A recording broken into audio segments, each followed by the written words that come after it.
Hi, welcome back. It's the last day of this gouache series, day number 7. And yeah, I'm excited to just have this project complete and say I made some videos in the last week. And thanks for coming by and spending some time with me again. So this is the little paintings that I made yesterday, and afterwards I was like, what is going on? And I was kind of confused, and so I did these color swatches. So I brought in these 2 other colors that I had used the first day and started mixing with all of them together just to see what I could get. I think I just need to practice with these 3 brighter colors more. I'm sure I can achieve what I need to achieve. I was just a little overwhelmed.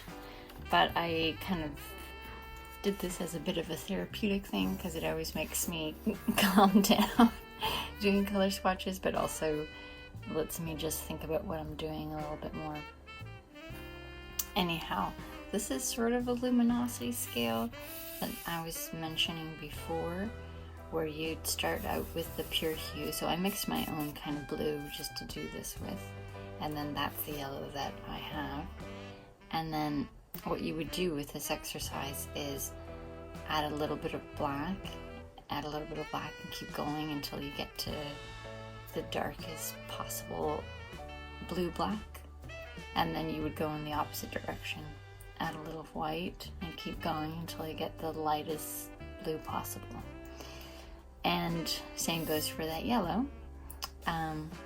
But when you do, like say you have 4 colors that you own of gouache, when you do the 4, you'll notice that the colors, where they're at their most saturated, are actually at different levels in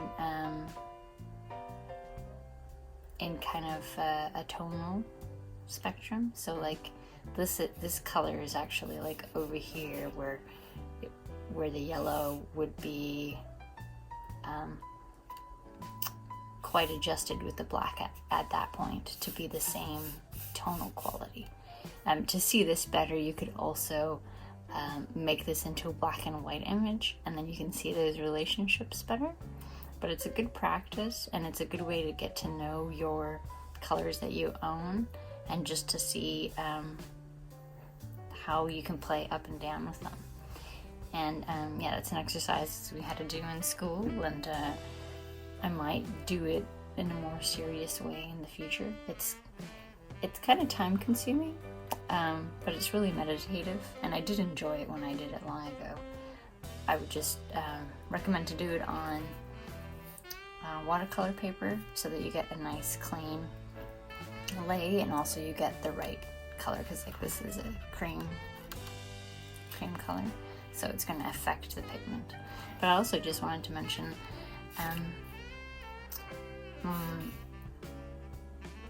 my palette, or I contaminated my color. I must have not cleaned it properly in between that swatch, and as you can tell, that has like a little bit of blue in it.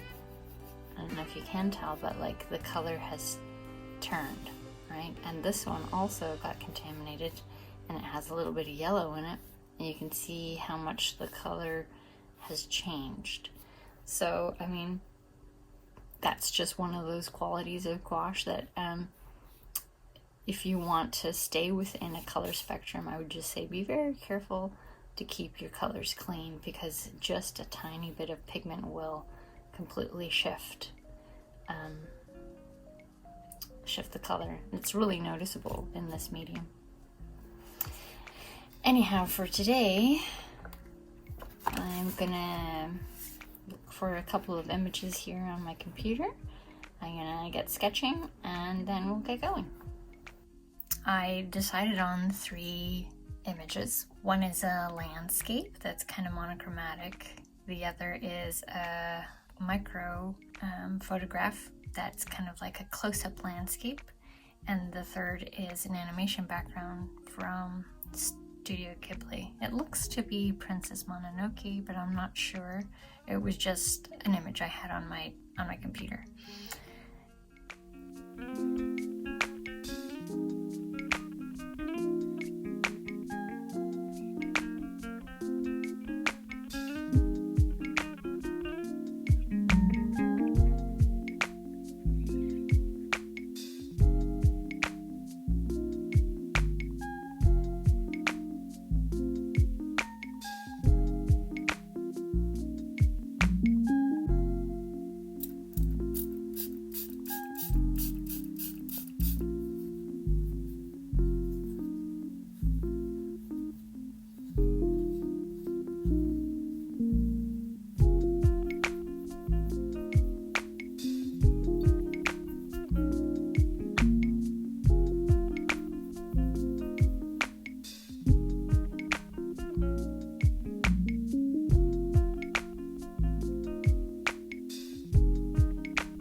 I thought I would start with the monotone winter landscape because it was the least complicated and I didn't have so many colors to make. So I did take my time mixing colors and made sure I got the right color before I started, because with this one it was most important because it was only going to be really one major blue. So this is another reason why I want to put together a little gouache palette for myself, so that I have colors that I like to use already pre-made, so I don't have to make them every time I want to sit down and paint something. Yeah, it's going to take me a little bit of time to think about that, although I have a pretty good idea. I would say the sketchbook page reflects a lot of my color preferences. I took my time laying down that background, and I was trying to be very thoughtful and strategic about it, and yeah, just think about what I'm doing. So I grayed down the tone a little bit for the background, and then went with a bit of a higher saturation for the snow. Light but higher saturation. So I wasn't like holding myself really strictly to the photograph. I was just trying to get kind of that idea of that forest, and I wanted to get the orange leaves with the blue kind of scene, and that was my goal.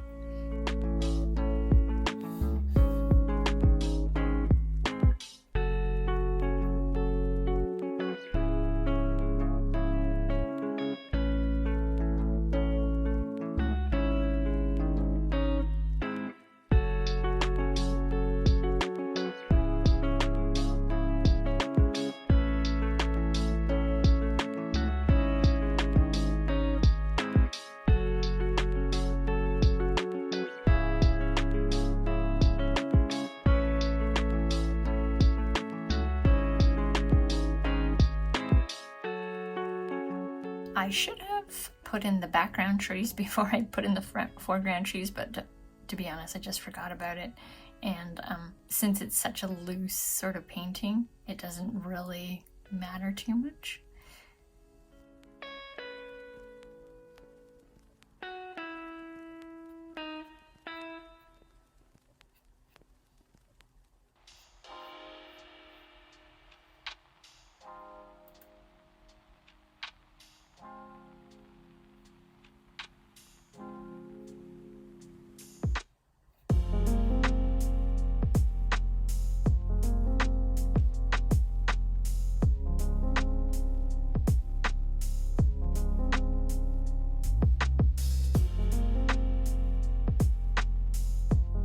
I did pull out the rigger brush, which I always forget about, but is actually super handy, and I should try it with watercolor. I don't know why I haven't, but I've used it with gouache, and there's just like some really fine strokes that you can't make so easily with other kinds of brushes. So Yeah, that long pointy brush with the long pointy hairs, that's a rigger brush, and I definitely recommend using one of those as well.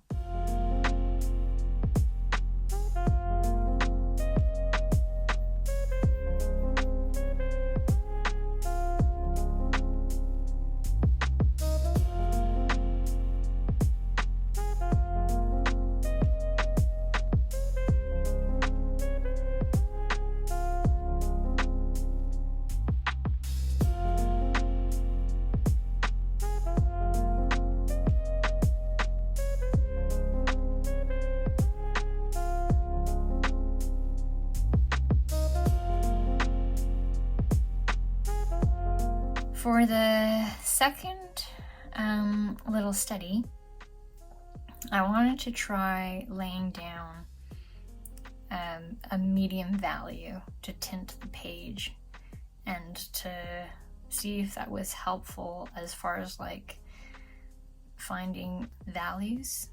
Because the background in this scene is just tones of green, I went in with like a medium kind of golden green tone, and I was gonna just go back and forth, and I wanted to test it out to see if that made sense. I think it did. I'll probably do that more in the future. I think it was nice to have something for the gouache to lay on top of for the next layers, and especially since it's like a multimedia paper and it's so absorbent, it kind of preps the surface a bit, and I found it very helpful.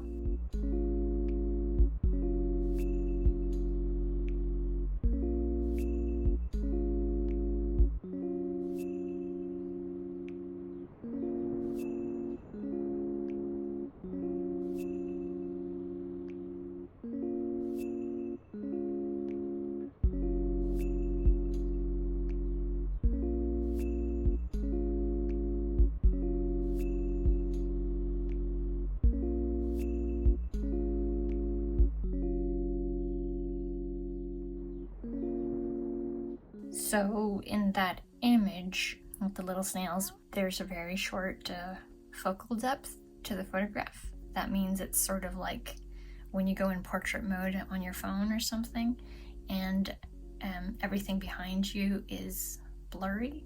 It's because the depth of field in the lens is shortened so that the foreground image is crisper.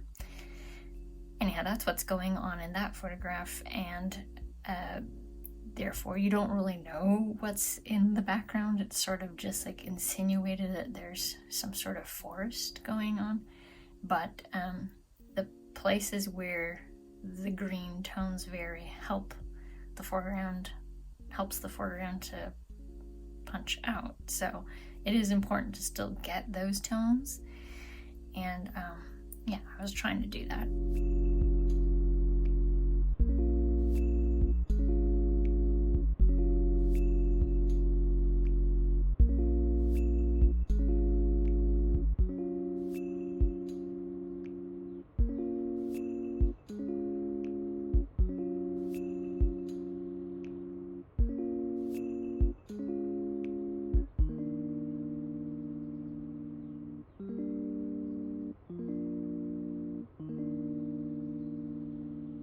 I would say that the second study is the one I'm most proud of, because it was an interpretation of a photograph, but kind of executed in the style that I like to get to, as far as like that animation background sort of thing. With the study, the little study on the bottom of the actual animation background, a lot of the color thinking is already done for you, because you're not interpreting a photograph and turning it into paint. It's already painted, so you just have to replicate those colors to get it right. With a photograph, there's a lot more colors going on, because everything's a gradient coming in and out of the shadows. So you have to choose your colors, and that's what makes it harder.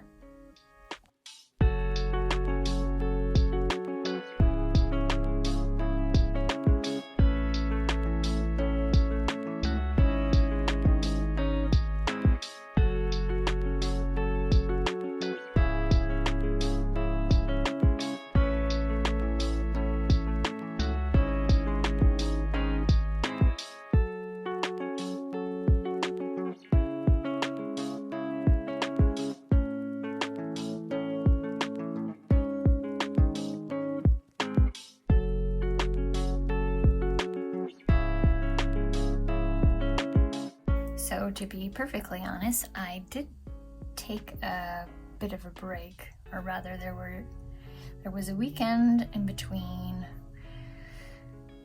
the last few studies, and I had to catch up on some editing because I was having some tech trouble and, you know, house things. But I do think that worked to my benefit. I think it allowed me some time to really think about what I wanted out of using this medium, and also allowed my brain to process what I've learned so far and to maybe gel a little bit. And while I was trying to think about what I would actually paint for the last session, I was really considering how I wanted to use gouache in the future.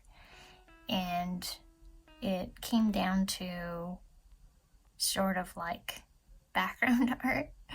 I mean, my first introduction to gouache was through color keys and animation backgrounds, and I still really love that kind of aesthetic. I think that that's how I want to approach using gouache. And I mean, it's a tool for learning color, but I also want to have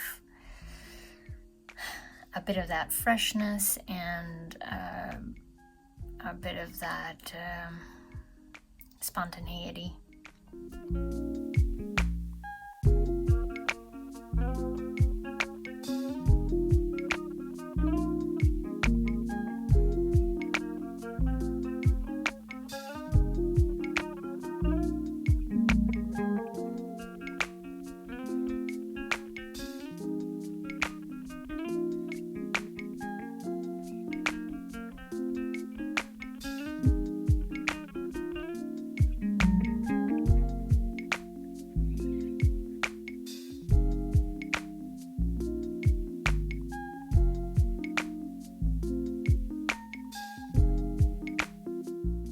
I did realize while I was doing that little Ghibli study that there's quite a lot of layers to that.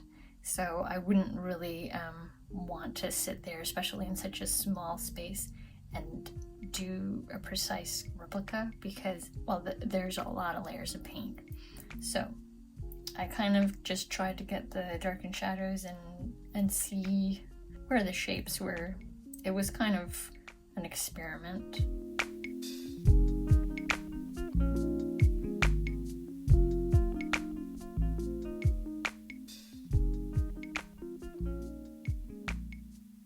I'm happy with it. I learned what I needed to learn. I'd like to attempt replicating something like that in the future, but that's more about technique of application, I would say. A lot of this texture is dry brushed on, and that is, well, kind of more advanced level stuff that I'd like to get to eventually. Anyhow, overall, I'm very happy with this page, and I feel like I can see that I've grown in just a week, and I am learning to understand how this medium works and how I can make it work for me and what I need to build on, and how much fun it is to play with color in gouache.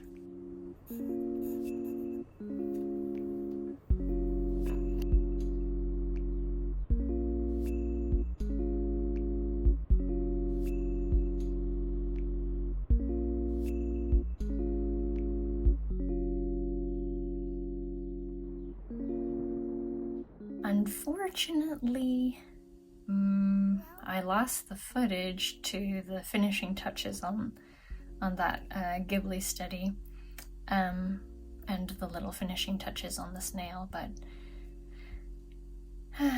happens sometimes.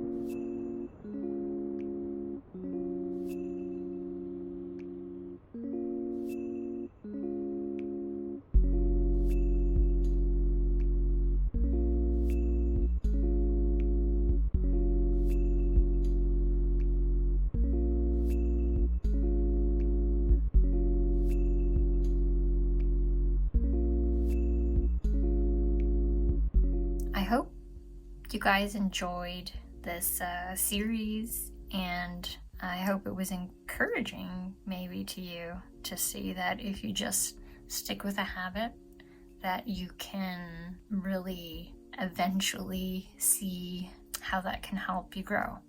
And it might not take 7 days, it might take 2 weeks, it might take 2 months till you get to a level where you're feeling more comfortable. But I swear to you, if you just keep at it and do things with intention, if you really know what you're after, that's gonna help. You know, I'm really not inclined to do that. I don't normally do that, but I am trying to approach things with a goal.